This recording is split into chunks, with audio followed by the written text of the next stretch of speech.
First of all zero count ఉన్న వాళ్ళని మనం రెండు విధాలు కేటగరైజ్ చేస్తాం.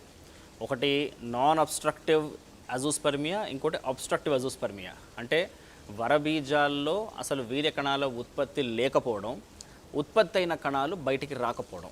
సో ఈ రెండు కారణాల్లో ఏది అని మనం కనుక్కున్న తర్వాత పేషెంట్ కౌన్సిల్ చేస్తాం. ఎందుకంటే ఒకవేళ ఉత్పత్తే కనుక లేకపోతే ఆ పేషెంట్స్కి వాళ్ళ వీర్యకణం లేదు కాబట్టి డోనర్ స్పర్మ్ కానీ అడాప్షన్ కానీ వెళ్ళమని చెప్తాం మనం. బట్ ఒక్కోసారి టీసాలో కనుక మనకేమీ దొరకకపోతే మైక్రో టీసా అనే ప్రొసీజర్లో మనకి స్పర్మ్ దొరికే అవకాశం ఉంటుంది. సో మైక్రో టీసా అంటే టీసా లాంటిదే, బట్ చాలా లెబోరియస్గా దాన్ని టెస్టిస్ని మొత్తాన్ని మనం ఓపెన్ చేసి మైక్రోస్కోప్ కింద చూసి ఎక్కడైతే మనకు ఆ టెస్టిస్లో స్పర్మ్స్ తయారయ్యే అవకాశం ఉంటుందో అన్న ఏరియా కనుక్కొని దాని నుంచి స్పర్మ్స్ తీసుకొని మనం ప్రిజర్వ్ చేసి ఫ్రీజ్ చేసి ఐవీఎఫ్ చేసే అవకాశం ఉంటుంది. సో ఇలాంటి పేషెంట్స్కి టీసా ద్వారా కుదరకపోతే మైక్రో టీసా ద్వారా మనం స్పర్మ్ కనుక్కుంటే కనిపెడితే కనుక ఐవీఎఫ్ చేయొచ్చు.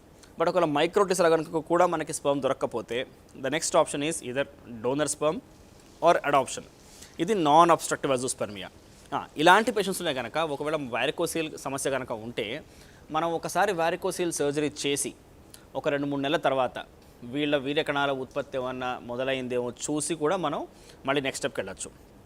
సో ఈ కేటగిరీ పేషెంట్స్కి వాళ్ళంతటా వాళ్ళ స్పర్మ్స్ కనుక మనకు దొరికితే టెస్టిస్లో టీసా ద్వారా ఐవీఎఫ్ సక్సెస్ అయ్యే అవకాశం ఉంటుంది, కానీ ఎంతకైనా కొద్ది తక్కువే.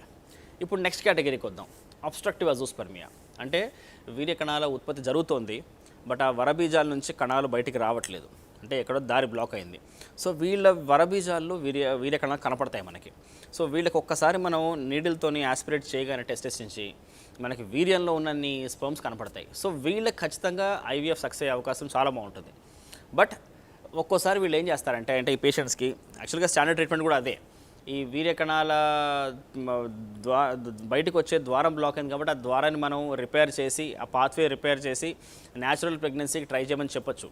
బట్ ఓవరాల్గా దాని ప్రెగ్నెన్సీ రేట్స్ కూడా దాని తర్వాత కొద్ది తక్కువే కాబట్టి దాన్ని చాలామంది మొగ్గు చూపట్ల. సో వాళ్ళు కూడా ఐవీఎఫ్కి వెళ్తారు. బట్ ఈ కేటగిరీ పేషెంట్స్కి ఐవీఎఫ్ సక్సెస్ అయ్యే అవకాశం చాలా ఉంటుంది.